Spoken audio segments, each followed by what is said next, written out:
So what I'm about to share with you in this video, I believe at least one is going to be useful. So you want to make sure you stay tuned and watch to the end. Everything I'm going to share is going to be key because it was life-changing for me personally, and it did save my trading career because now I know what to avoid to reduce the losses. And when you reduce your losses, you win more trades. So without further ado, let's get straight into the things you need to know and the setups that you need to avoid so you can actually increase your win rate if you trade supply and demand.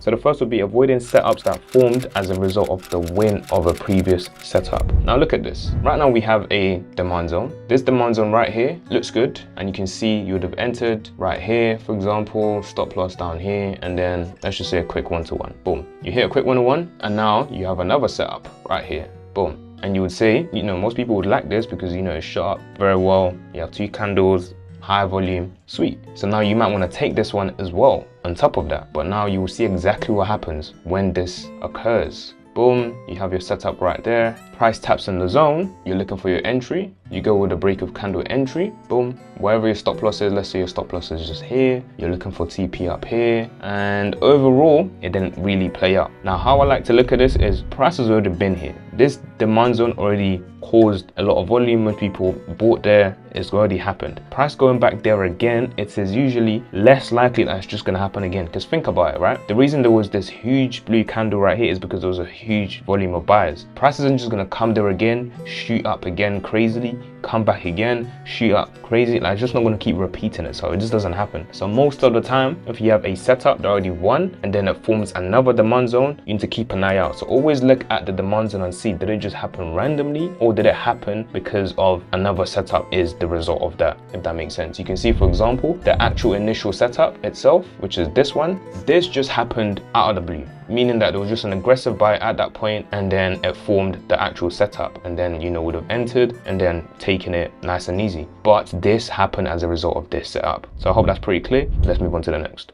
Now the next one is just making sure that you avoid setups where the zones or the demand or supply aligns with each other. And here's what I mean. You can see that we have this setup right here. We also have a fair value gap present. If you don't know what fair value gaps are, I have made a video on this. Go and watch it. It's very important. But we have a fair value gap present as well. So we have some kind of aggressive push. We have multiple black candles as well. It looks good, right? We closed below. Everything looks good so far. But if you pay attention to this, you will see how this blue candle and the black are literally on the exact same line. Like, it's literally on the exact same point right there, right here. This is what you want to avoid. When that happens, personally, I don't really classify it as a setup. I don't really classify it as a valid supply or demand zone depending on the direction. So in this case, I would avoid it. But let's just say you took this trade because it looks good, right? And trend looks good. You can see we're forming lower lows as well. Broke this low, broke this low. In this case now, price went back, tapped in the zone, you're looking for your entry. It looks good so far, good rejection and everything. But overall though, this doesn't play out, right? You'd have got stopped out first and then it starts doing its own thing and eventually goes back anyway. So this is one of those setups. You will see more of these. I'm not showing too many examples, so I don't spend too long in this video, but just keep an eye out for setups like this. I personally stay away from them. I don't like to take it. Now for the next one, you want to avoid zones that are very close together. This one is very important because you see this happen somewhat often, but you just don't really notice them. But let me show you. So here we have another setup kicking up. We can see trend is downward so far, so we're looking for sales in general. We also have a zone right here. We also have a zone right here with a fair value gap as well, with a minor break of structure right there. And then as price keeps going on, you can see we also have another zone literally right here. All of these are valid setups. You can see we have fair value gaps as well in front of these as well. So everything right now is ticking the box in terms of a high probability setup.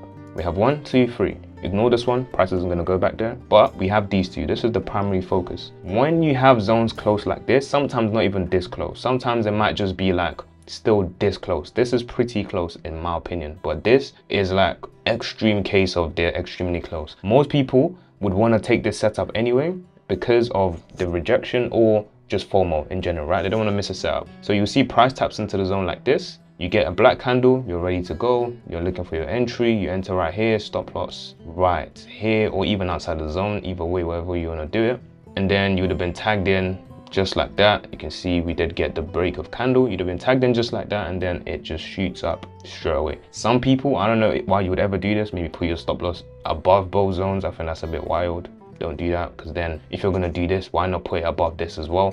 because we also have a supply zone right here. It doesn't make sense, you know what I mean? In this case, you'd have seen how you'd have lost this trade, but if you were just patient and waited for this top one, right, because they're pretty close to each other, if you wait for that one instead, you would have got your entry probably here. Let's see. Yep, entry right there, and then let's say you're leaving at this zone because there's a demand zone right here and you just want a quick 1 to 1.7, something like that. You can see, boom, smack TP, and then you're good. So these are the things you need to look out for. This happens often. Keep an eye out again for zones that are close to each other. Like these two, for example, you might ask, aren't these close together? Not really. Why I say that is usually a rule of thumb is just when you have multiple candles in between them like this, it's not really that close, you know what I mean? But this is literally one candle between both. Like, it's very close to each other. So this isn't, that's why I'll risk it on this setup, but I don't need to wait for them to get to this setup. Because at the same time, if you're waiting for them to get to this, price might have already played out. By the time it gets to this setup, direction has already changed and now they're looking for, you know, for buys, and then you end up losing here. So yeah, these are just tiny little things to keep an eye out for. But yeah, when zones are close to each other, always take the one that is the safest option.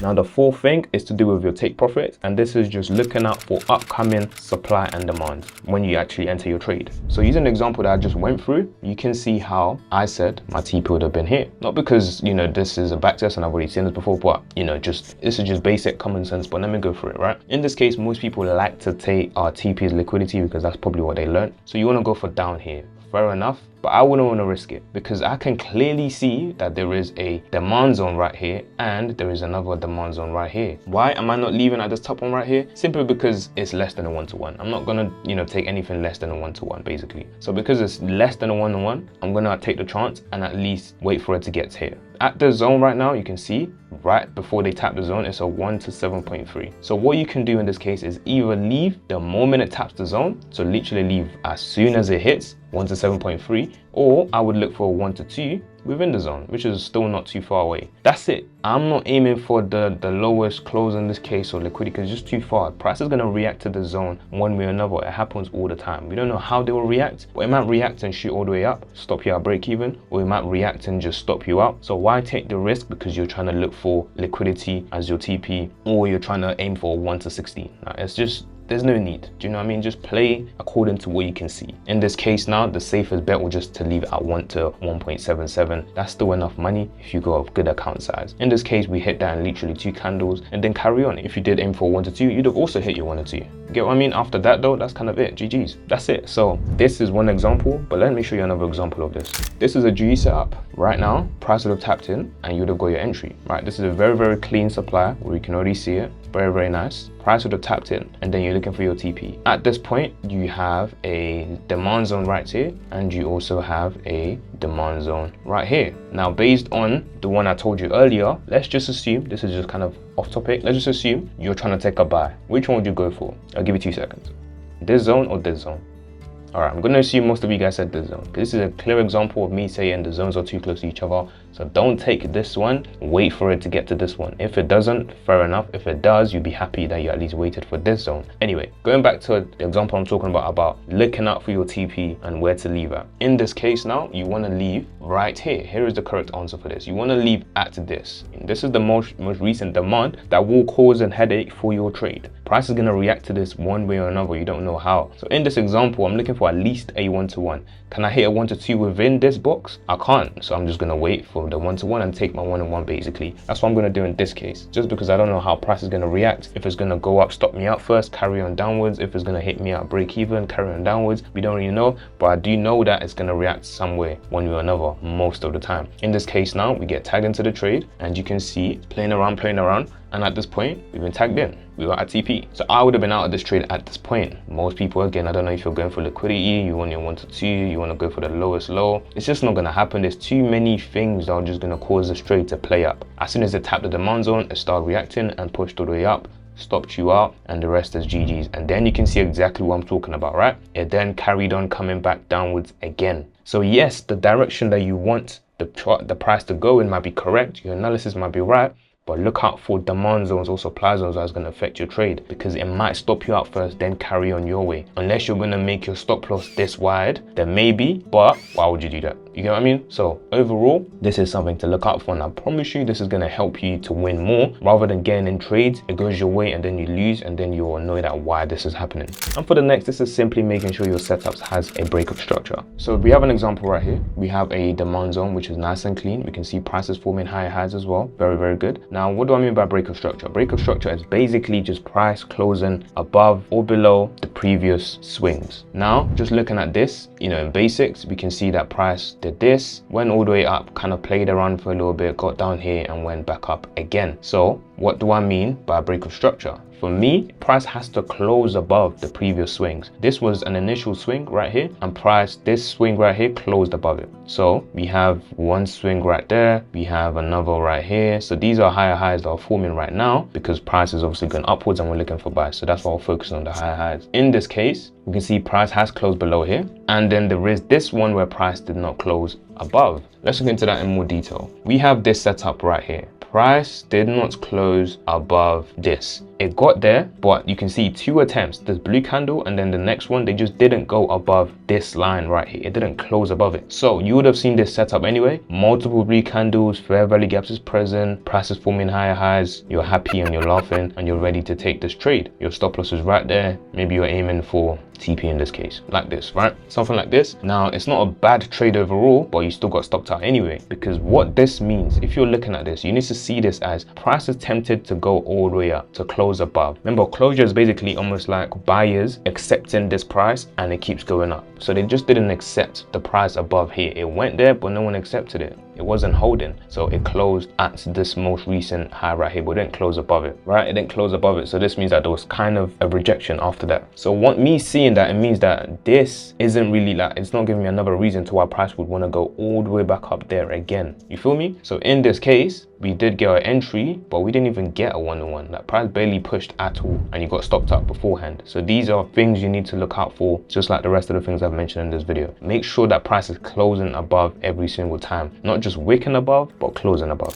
So these are just a handful of things that you need to look out for. There is a lot more I can go through, but that will just be a whole long video. So hope you guys did find some kind of value in this video. If you did, just leave a like. That's all I ask for. Just leave a like. I do appreciate you guys for watching this, and I'll see you guys in the next video. Peace.